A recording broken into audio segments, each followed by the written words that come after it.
paid for our plane ride like- back and forth. It's like $700 or $800. What is that? Oh, jeez.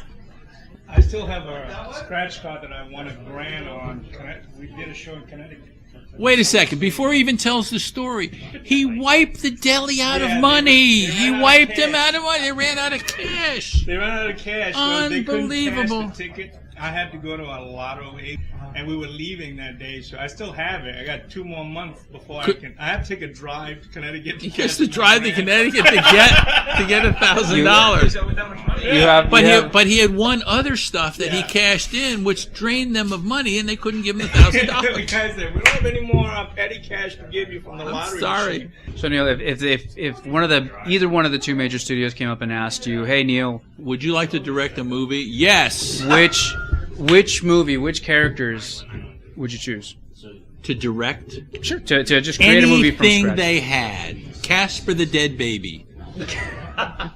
Casper the Dead Baby director. Isn't he a dead baby? I He think is. he is. He's a dead No, baby. maybe that's could do the origin story for Dead Man. Yeah, he's a dead baby. He's a dead baby. Ghost, I don't Neal, like to think about it. Somebody came up to Neal with a blank that was a Walking Dead blank. I saw that online. You did the Casper, right? Right. And they wanted it for their little baby. And it was like, I'm not going that's to draw a weird. zombie for like a Yeah, baby. what the hell was wrong with these So it was people? like perfect, right? Oh, that's cool. That's very cool. I did see that. Yes. Casper the zombie. And he's smiling and waving, right? Yeah. Oh, you caught a little bit of heat for your opinions on the Man of Steel movie, right? Well, you tell me at one point in your life, okay, you ever saw a dog that didn't get out of the car before anybody else? Excuse me. Put on the brake. Bam, the dog's out of the car. The dog's out. First Out one of the car and running around in front of the car, waiting for you to get out. Impatient. Why the hell don't you get out of the car? Yeah. You ever see a dog that stayed in the car? Oh, I'm staying here. How much would you have to hate your father not to rescue him? Not to rescue him. How much? When you're Superman. How bad would you have to be Luthor in a bad movie? Hey. Lois gets on the spaceship. And she knows where everything is. Oh, she figures it right I can't out. find the light in the bathroom here. But she... We're we're good. But she could find She found her way around. She knew where everything was on that ship. I that know, she was Kryptonian- great. She must have had implants. Lois, how do you know how to fly this ship? I'm an alien. Did you watch the new Mark I Webb's hated it. Yes, there you go. I don't That's know what exactly you're how I talking feel about. about it as well. No. That's where I don't even know what you're talking about. There's a joke on. What are you going for? The Amazing Spider-Man movies, the new I ones. love them. They're great. Did you Come really? on. Oh, are you kidding? Nah, you're just Wait throwing a it second. out. No, I'm not. I have a great time. What's not to like? They're terrific. The actor was not. You know, they went through a whole lot of people to get to that guy, and the people like him. No. You just don't like him, but he's I don't like him. fine. I don't like I don't like him. them. You notice at the end of the movie they cut his hair shorter so he looks more like. He makes like Tobey Maguire. You know what? I think Tobey did Maguire. you like Tobey Maguire? Yes, Better I than did. this guy. You know what? This guy's I'm so sorry. not This is likable. this is so such a. He's not. No, I'm sorry. He's this is. not. This he's is such. not- This is such a fanny Never discussion. should- Fan. Geek fan sitting in a coffee shop. I hate him. I love him. He's wonderful. There'll never be another Joker. Jim Aparo. What is your relationship with Jim? His art. It always seemed like he was Neal Adams' life. Okay. Jim Aparo worked for Charlton. Jim Aparo was probably one of the nicest, most humble people you'd ever want to meet. When he was given a Batman story, he came to me and he said, I hope it's okay if I draw Batman like you. I mean, I don't want to do it unless you say it's okay. But if you say it's okay, I want to do it like you. And so he did, and I said, absolutely, go for it. You know, the more the merrier. And I'd love to see it. So let me see the first stuff you do. I'd love that. And so he did. And he was very happy to do it, and he made a nice living for his family and did very, very well. I always wondered if Haro was induced to be closer in line with your style, or was He that was his asked normal to do it. style? He was asked to do it. Who else at that time was asked to do it? But you have to understand that it wasn't that difficult for him to do it because his style was like that. In other words, he was chosen because he could do a style that was similar to my style. So it wasn't that much of a stretch. He just looked at the different things that I did and different ways I handled Batman, and then he approached it the same way. And when you say, artists, do you include the writers in that, or is it strictly? Well, the writers, they're drunks and layabouts. No, the writers. The writers are very, very much the same group of people, and you have to understand that the talents that you need to be a writer are sparse compared to the talents that you need to be an artist. Oh yeah, agreed. That doesn't mean that you cannot be a good writer, and you can't study it and do a good job. But the art, it's very complicated, and there's so many aspects to it that you have to study and pay attention to. That the level of thought that goes into it is so much higher. You can write a story in a weekend. You can't draw a story in a weekend. It's a month. That's true. And you have to work 15 hours a day. I mean, it's so much. There's an awful lot of good writing that's wasted on bad artists. That's one of the reasons why I got along with my writers so well. I understand storytelling, and so I would always give my writers what they were looking for. Thank you very much for doing this with us, Neal.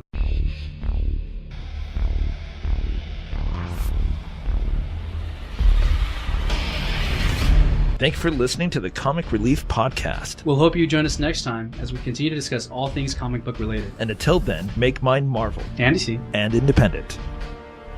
Don't forget to check us out at comicreliefpodcast.com, or you can visit our Facebook page at www.facebook.com/Comic Relief Podcast, or go to our YouTube channel, www.youtube.com/Comic Relief Podcast. And finally, there is our Twitter page, which is twitter.com/Comic Relief PODC. I'd like to give a special shout out to Travis Richards, who did the music for the Comic Relief Podcast. Visit his website at www.travisarichards.com.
Would you like a dedication to your first name? No. It's for my boyfriend. So then why don't we dedicate it to your boyfriend? To my boyfriend. No, you don't want to dedicate What it to if she him? might want a different boyfriend? You want to next time? dedicate So, but isn't it nice and homey? But it's nice and homey, isn't it? You don't want to do If it? it was for me, I would put that. But you would put, don't you like your boyfriend? It's simple. Okay, you're going to give it to him. Okay, you got 2 shots. Okay, you're going to give it to him, and Neal Adams signed it. Big deal. You're going to give it to him, and Neal Adams dedicated it to him. Right, if he gets mad, okay, it's Louis. Louis. Oh my I could put a little heart at the end. Oh, he's stuffy. Perfect. Oh my I God. know. Here we go. Thank you so much. Nice meeting you. It's a pleasure. Thank you. Yes. Would you like a dedication on this, dear? To Louis? No. He gets around. That one's to my brother. My brother, MYBROTH. Yo, bro. Brother. RE. R-E. N-A-N-T-E. That's it? Yeah. It's nice, isn't it? It's adorable. You have to point to him? guy I pointed Guy that I to. got a ride from. Guy I pointed to. You okay? For. You okay? Oh, honey. I am For. jammed up against this one. It's gonna. You gotta dedicate it now. Put the 4 in. Yeah, with spikes.